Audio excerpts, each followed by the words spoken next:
मेरे भाइयों बैठ जाइए थोड़ा सा। आप खड़ा रहेंगे अच्छा नहीं लगेगा, बैठना ही पड़ेगा। हमारे उधर अनपढ़ आदिवासियों ने गीत बनाया था। हमारे उधर वो गीत ऐसे था कि साड़ी ने खेरवाड़ो एक थावा करे काली मराई जाई हो। समझ साड़ी ने खेरवाड़ो एक थावा करे काली मराई जाई हो। साड़ी भी एक स्थान है, खेरवाड़ा भी एक स्थान है, यानी आदिवासियों के दो बड़े स्थान एक हो रहे हैं, काली मराई जाई हो, यानी इस तरीके से पूरा गीत है। तो यही हाल यहाँ पर आज देखने को मिल रहा है। गोंडवाना आंदोलन, बिल प्रदेश आंदोलन, जयास आदिवासी परिवार आज एक हुआ है। ये दिन आने वाली पीढ़ी याद रखेगी मेरे भाइयों। आज यहाँ पर एससी के भाई हैं, ओबीसी के भाई हैं, भील भिलाला मानकर पटलिया बारेला है, गोंड भाई भी हैं और न जाने कितने जनजाति के भाई यहाँ पर मौजूद है। यह अपने आप में एक बहुत ऐतिहासिक दिन है मेरे भाइयों। आज के दिन ये टेक्निकल बहुत सारी बातें उनका ख्याल रखिएगा जो मैं आपके बीच में रखना चाहता हूँ। आज के दिन हमारे महापुरुष का शहादत दिवस है, लेकिन हम लोगों को इसे राष्ट्रीय आदिवासी स्वायत्तता दिवस के रूप में मनाना होगा। ऑटोनॉमी, हमारे पूर्वज किसके लिए लड़े? हमारे लिए, हमारी ऑटोनॉमी के लिए लड़े, हमारी स्वायत्तता के लिए लड़े। तो हमें आज के दिन को पूरे देश में राष्ट्रीय आदिवासी स्वायत्तता दिवस के रूप में हमें मनाना होगा। ये मैं आप लोगों के बीच में कहना चाहता हूँ। साथियों, अगस्त महीने में विश्व आदिवासी दिवस, सितंबर महीने में विश्व आदिवासी अधिकार दिवस, अक्टूबर महीने में हम लोग जानते ही हैं राणा पूजा भील जयंती, नवंबर महीने में हम लोग जानते हैं बिरसा मुंडा जयंती, और दिसंबर में ये कार्यक्रम, और जनवरी में हमारा राष्ट्रीय सम्मेलन।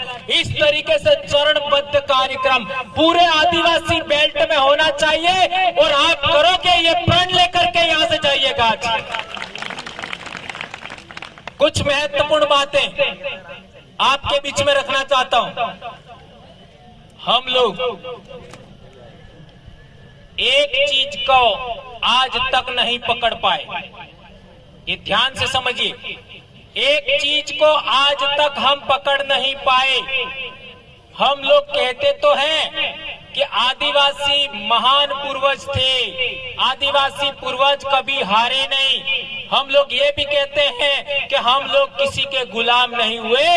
लेकिन मेरे भाइयों, हम लोग यदि पहाड़ियों में आए हैं, आपका दुर्गम इलाके में आए हैं, तो कहीं न कहीं हमारा विस्थापन जरूर हुआ। इस बात को हमें स्वीकार करना पड़ेगा।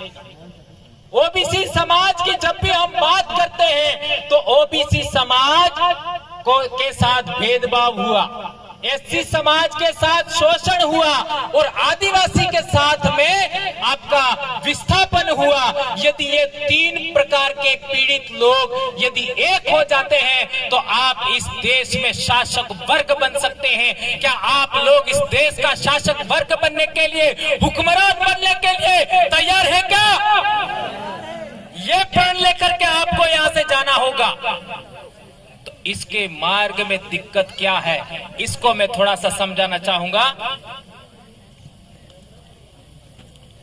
एक बहुत महत्वपूर्ण बात, देश भर में कोई भी सामाजिक कार्यकर्ता, हमारे साथ ये एट्रोसिटी हुई, हमारे साथ ये दमन हुआ, ये शोषण हुआ, ये चीज एससी के लोग भी बोलते हैं, ओबीसी के लोग भी बोलते हैं, आदिवासी लोग भी बोलते हैं, लेकिन वो लोग एक चीज का आज तक तोड़ नहीं निकाल पाए, वो है साम दाम दंड भेद की नीति। साम की नीति क्या है आप जानते हैं, दंड की नीति क्या है वो जानते हैं। दाम की नीति क्या है वो जानते हैं। अभी भी आपने देखा पैकेट बट रहे थे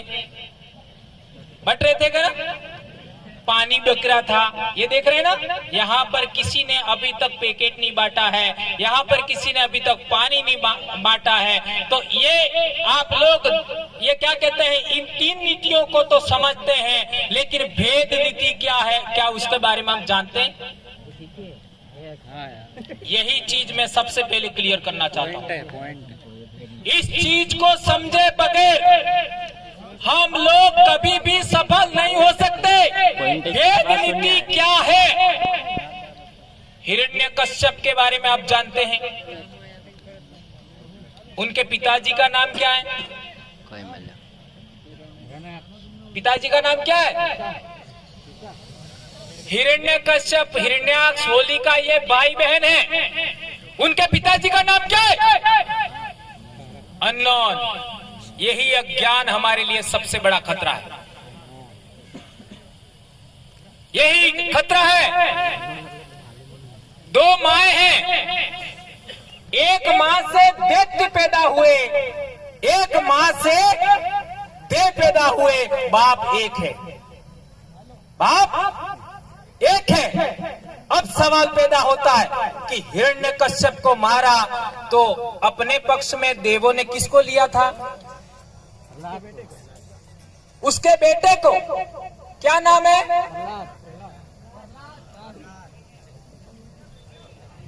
ये समझिए, प्रहलाद को अपने पक्ष में किया। ये है भेद नीति। बाप और बेटे दोनों को अलग किया, ये है भेद नीति। इसी तरीके से रामायण पढ़िए आप, इसी तरीके से रामायण पढ़ेंगे आप लोग। दो भाइयों को अलग किया, रावण एक तरफ, विभीषण एक तरफ। यह है भेद नीति, इसको समझना पड़ेगा। हमारे चित्तौड़गढ़ पर आप लोगों के पूर्वज का भी, आप लोग हिस्ट्री देखोगे तो आपका पूर्वज भी राजस्थान से आया होगा। ये कई लोग महाराष्ट्र में दुलिया, हम पिछले साल गए थे, वहां पर भी ये बात निकली थी। यहाँ दुलिया के भी भाई आए हुए, नासिक से आए हैं, नंदुरबार से भी भाई आए हैं। तो वो लोग भी कहते हैं कि हम भी राजस्थान से आए हैं। चित्तौड़गढ़ में हमारा आदिवासियों का राज था, तो दो भील आदमियों को साथ में लेकर के बप्पा रावल ने हमारे राजा को मारा। दो भीलों को साथ में लेकर के, उनका नाम है बाड़द और देवा। भीलों के द्वारा भीलों को मरवाया, आदिवासियों के द्वारा आदिवासियों को मरवाया। यह है भेद नीति। आज की तारीख में आप देखिए, ये रास्ते में अपन को गाली देने वाले, अपने विरोध में नारे लगाने वाले कौन थे? आदिवासी। इन आदिवासियों को, आदिवासियों के खिलाफ खड़ा किसने किया? ये समझना होगा, ये समझना होगा। तो आप लोग कहोगे कि हमारे आदिवासी ही नालायक हैं, तो फिर आप गलत रास्ते पर हो। ये टेक्निकल बात समझनी है। यदि आपने, ये जो आदिवासी भाई थे जो आपके विरोध में नारे लगा रहे थे, आपके विरोध में कुछ भी कह रहे थे, ये जो भी नारे लगा रहे थे, कोई दिक्कत नहीं, वो लोगों के विरोध में आप लोग खड़े होते हैं तो आप लोग गलत रास्ते पर हैं, ये समझना है। भेद नीति बनाने वाले लोगों ने काकरे पत्थर के सामने काकरा पत्थर खड़ा किया और वो अपना काम करते। ये बात समझो, ये बात हम लोगों को अच्छे तरीके समझना है। आदिवासी के सामने आदिवासी को खड़ा करते हैं, एससी के सामने एससी को खड़ा करते हैं, ओबीसी के सामने ओबीसी को खड़ा करते हैं, मुसलमान के सामने मुसलमान को खड़ा करते हैं। ये है भेद नीति। तो आपके दिमाग में आएगा कि हम कितना भी मेहनत करें, हमारे लोग समझने के लिए तैयार नहीं है। यदि ये बात भी आप मानते हैं तो भी आप गलत हैं, तो भी आप गलत हैं। से किसी भी समाज में अयोग्य लोग होते कि नहीं होते? होते। ये बात समझिए, किसी भी समाज में अयोग्य लोग होते कि नहीं होते? होते। होते हैं। किसी भी समाज में नासमझ लोग होते कि नहीं होते? होते हैं। किसी भी समाज में लालची लोग होते कि नहीं होते? किसी भी समाज में स्वार्थी लोग होते कि नहीं होते? तो वो लोग अयोग्य लोगों को, नासमझ लोगों को, स्वार्थी लोगों को, लालची लोगों को अपने पक्ष में लेते हैं। यह है भेद नीति। अयोग्य लोगों को बड़ा पद देते हैं, यह है भेद नीति। स्वार्थी लोगों को बड़ा पद दे देते हैं, पोजीशन दे देते हैं, यह है भेद नीति। लालची लोगों को और आपका कमजोर लोगों को बड़ा पद दे देते हैं, यह है भेद नीति। इस बात को हमें समझना होगा। ये बात जिस दिन आपने समझ ली तो आप भेद नीति को अच्छे तरीके समझ सकते हैं। तो वो लोग हैं आपके विरोध में अयोग्य लोगों को खड़ा कर रहे हैं, आपके विरोध में स्वार्थी लोगों को खड़ा कर रहे हैं, आपके विरोध में कमजोर लोग, मानसिक रूप से कमजोर लोगों को खड़ा कर रहे हैं। तो आपकी ड्यूटी क्या होनी चाहिए? आप अपने समाज के अंदर ताकतवर, वैचारिक क्रांति वाले लोग पैदा करें। आप अपने समाज में योग्य लोग पैदा करें। इसके लिए पिछले दिनों आप लोगों ने देखा होगा कि जोबट में क्या हुआ। जोबट में आपने देखा होगा यही बात, और दूसरा खंडवा में क्या हुआ ये भी आप लोगों ने देखा होगा। तो मेरे भाइयों, यदि आप अपने बाप दादा के जमाने में आप राजा थे तो आपको वापस पुनः एक बार राजा बनना है। यह संकल्प लेकर के यहां से उठना। आज मेरा पूर्वज राजा था तो मुझे पुनः राजा बनना है, यह संकल्प लेकर के आज टंटिया भील की इस शहादत स्थली से जाना है। तो मैं मानूंगा कि आप लोग अपने बाप की ओरिजिनल डीएनए है, ओरिजिनल औलाद है, ऐसा मैं मानूंगा मेरे भाइयों। तो यह प्रण लेकर के आपको यहाँ से जाना है कि हमें पुनः राजा बनना है। एक इम्पोर्टेंट बात, मुख्यमंत्री उषा ठाकुर 4 बजे की हम लोगों ने वनवासी शब्द का विरोध किया कि नहीं किया? तो उन्होंने ने क्या किया? भाग गए। गांव पेच बदला। क्या किया? गांव पेच बदला। और जो वनवासी वाले थे उनको जनजाति के नाम से भड़काया। देखिए, गांव पेच बदला, उद्देश्य नहीं बदला, ये ध्यान रखो। इसी तरीके से आप लोगों ने आदिवासी विश्व आदिवासी दिवस के रूप में आपने बड़े बड़े कार्यक्रम आयोजन करना शुरू कर दिया। तो इन लोगों ने बहुत विरोध किया कि यह किस ईसाइयों का है, ये विदेशियों का, बहुत सारे प्रचार करके देखा, लेकिन वो लोग कामयाब नहीं हुए। तो उन्होंने जनजाति गौरव दिवस के रूप में विश्व आदिवासी का तोड़ के रूप में 15 नवंबर को मनाने का योजना बनाया। ये बात भी हम लोगों को समझनी होगी। एक इम्पोर्टेंट बात और, आदिवासी समुदाय का यदि जागरण करना है तो हम लोगों को व्यक्ति केंद्रित काम करना बंद करना होगा, समुदाय केंद्रित काम करना होगा। और जो भी निर्णय ले रहे वो निर्णय समूह में होना चाहिए। एक व्यक्ति निर्णय ले और सभी लोगों पर थोपे, ये काम आप लोगों को सबसे पहले करना होगा। वो कैसे करेंगे? यदि इसके बारे में टेक्निकल जानकारी चाहिए तो हमने हमारे इलाके में कैसे किया, यह आप लोगों को हम जानकारी देने के लिए तैयार हैं। और अभी आने वाले समय में ये मध्य प्रदेश में आपको सफल होना है तो गोंडवाना जन जागरण और ये भील प्रदेश जन जागरण, जिसके अंतर्गत आपका जयस और आदिवासी परिवार दोनों आते हैं, दोनों को एक साथ चलना होगा, एक साथ, कोई अलग नहीं। इसके अलावा एससी के जो आंदोलन है उसको भी अपने साथ करना होगा, ओबीसी के आंदोलन है उनको भी अपने साथ करना होगा। यदि ये बात करेंगे तो मैं मानूंगा कि आप इस देश के हुक्मरान पुनः बनना करना चाहते हैं, ऐसा मैं मानूंगा। ये बात मैं आपको बीच में कहना चाहता हूं। एक और इंपॉर्टेंट बात,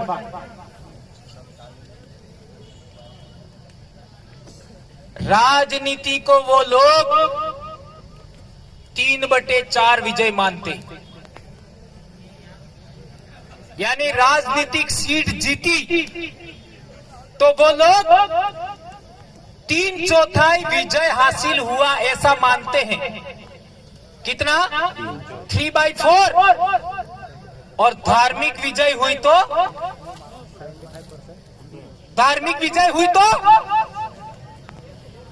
100%, 100% विजय मानते हैं। तो आप लोगों को धार्मिक विजय और राजनीतिक विजय को रोकना है तो आप लोगों को समानता के आधार पर चलना होगा, ऊंच नीच का भेदभाव छोड़ना होगा। भिलाला और भील में ऊंच नीच है, यह सबसे पहले त्यागना होगा। इसके बाद आदिवासी, SC, OBC के अंदर भेद है, यह भी त्यागना होगा। इसके बाद में आपकी राजनीतिक विजय होगी और राजनीतिक विजय के बाद में आप लोगों का धार्मिक विजय भी होगा। ये बात आप लोगों को अच्छे तरीके समझना है। और एक इंपॉर्टेंट बात कि समानता की बात करने के साथ साथ आपकी सांस्कृतिक विजय के लिए भी आप लोगों को काम करना होगा। हमारी संस्कृति को प्रधान मानना होगा। धर्म अलग है, संस्कृति अलग है और संस्कृति से धर्म निकला है। तो यदि हम लोग आदिवासी संस्कृति को आगे बढ़ाते हैं तो 500-700 साल पहले OBC के बहुत सारे वर्ग आदिवासियों के अंदर निकलते हुए नजर आएंगे। इतिहास में 1000-2000 साल पहले SC के बहुत सारे वर्ग आपके समाज के अंदर से निकलते हुए आएंगे और आपको अंततः गणतंत्र की जो पद्धति है उस पर आना पड़ेगा। और यही आज के गोंडवाना आंदोलन के लोग भी यही बोलते हैं। तो हमें गणतंत्र के आंदोलन तक जाना होगा। एक बहुत महत्वपूर्ण बात, पिछले दिनों एक व्यक्ति ने टंटिया बिल को डकैत कहा। क्या कहा? डकैत। तो हमको भी लगता है कि अमीर लोगों को लूटा, यानी अमीर लोगों के वहां चोरी किया और गरीब लोगों में बांटा। तो हम क्या मानते हैं? इसको चोरी मानते हैं, लूट मानते हैं। ये आदिवासी परंपरा के अनुसार गलत है। धाड़ा क्या होता है? धाड़ा गाम नो गमेती, धाड़ा नो धड़वई ने फौज नो लाडो। धाड़ा नो धड़वई, धाड़ा क्या होता है? चोरी करना। ओ भाई हुआ तो आपने वाला बताओ। धाड़ा क्या होता है? नहीं, जब हमारे समाज के अंदर अकाल की स्थिति बन जाती है, समाज के जिंदा रहने का प्रश्न खड़ा हो गया, अस्तित्व का सवाल खड़ा हो गया, तो जो धाड़ा का धड़वई यानी जो सबसे योग्यतम आदमी होता है, सबसे कबीले का योग्यतम कहने को ताकतवर और सबसे ज्यादा सुरक्षा करने में काबिल आदमी होता है, उसकी पत्नी उसको चूड़िया देती है। आप एरी लोहे चूड़िया, उसकी पत्नी क्या देती है? चूड़िया देती है उसको। आप पेरी लो है। तो उसको प्रेरित कौन करता है? उसकी खुद की महिला। फिर वो क्या करता है? बहुत बड़ा संकट आ गया, सारे कबीले के लोगों को बुलाता है। ये समझिए टेक्निकल बात। सारे कबीले के लोगों को बुलाता है और बुलाने के बाद कहता है कि अब हमारे पशु मरने लगे। ये हमारे गीत है, उधर बिलों में हमारे दक्षिणी राजस्थान में गीत है, आज भी जिंदा है। तो फिर भैंसें मरने लगी हैं, गायें मरने लगी है, बच्चे मरने लगे हैं, औरतें मरने लगे हैं, बूढ़े बुजुर्ग मरने लगे हैं, अब हमें क्या करना चाहिए? ऐसा फिर सभी लोग एक मत होते हैं। इसको कहते हैं एक जीवन्या। एक जीवन्या यानी मर जाएंगे तो मर जाएंगे, लेकिन हम बदलेंगे नहीं। ऐसे एक लक्ष्य केंद्रित लोग होते हैं, उनकी टोली बनाई जाती है। और फिर आसपास में कौन से गांव में, कौन से कस्बे के अंदर अनाज मिलेगा, उस कस्बे के अंदर भरी दोपहरी में एक तो तीर और एक चूड़ियां और फूंदी, फूंदी का मतलब समझते हैं, राखी नुमा होता है, वो दे आते दोपहर में दे आते कि हम उस तारीख को आने वाले हैं, दोपहर में दे आते हैं। और फिर ये सारा धाड़ा होता है वो उस गांव में जाता है, तो वहां के लोग हैं अपने किवाड़ बंद कर देंगे और गेट के बाहर यथाशक्ति जो भी दे सकते हैं अनाज, जो भी उसकी पोटली बाहर रख देते हैं। जिस गेट के अंदर वो पोटली नहीं मिलती है उस घर के अंदर घुसते थे और थोड़ी बहुत सीना जपटी करके थोड़ा सा अनाज लेकर के, यानी किसी भी घर को खाली नहीं छोड़ना है, जो अनाज मिलता था वो अनाज लेकर के वापस आते हैं और अपने कबीले को जिंदा रखते हैं। अब बताओ ये धाड़ा था, क्या वो चोरी थी? नहीं। यह बात समझनी होगी हमें। यह था धाड़ा जिंदा रहने के लिए। अब सवाल पैदा होता है कि उन लोगों ने जो अनाज पैदा किया था, इकट्ठा किया था, क्या वो हमारा था? नहीं था। लेकिन जिस जमीन पर, जिस खेत में वो अनाज पैदा हुआ, जिस पानी से जो अनाज पैदा हुआ, वो जमीन किसकी थी? हमारी। वो पानी किसका था? वो खेत किसका था? तो हमने हमारा हिस्सा मांगने गए थे। आया समझ में? आ गया। धाड़ा हिस्सा मांगने गए थे। आज आपको सरकारीकरण में आरक्षण है, नौकरियों में आरक्षण है, यह आपका हिस्सेदारी है, यह आपकी भागीदारी है। आपके समाज को जो बजट मिलता है वो बजट भी हिस्सेदारी है, भागीदारी है। और ये सरकारें इस बजट में से क्या क्या खर्च कर रही है, सम्मेलन मनवा रही है। ये बात आप लोग अच्छे तरीके समझेंगे। बहुत अच्छे एक दो वक्ता और बचे हुए मेरे भाइयों, बहुत सारी बातें हैं, लेकिन इतनी बात आज के दिन सब चीजें आप भूल जाओ, लेकिन भेद नीति का कंसेप्ट समझने का कोशिश करिएगा। यह बात कहते हुए मैं अपनी बात समाप्त करता हूं।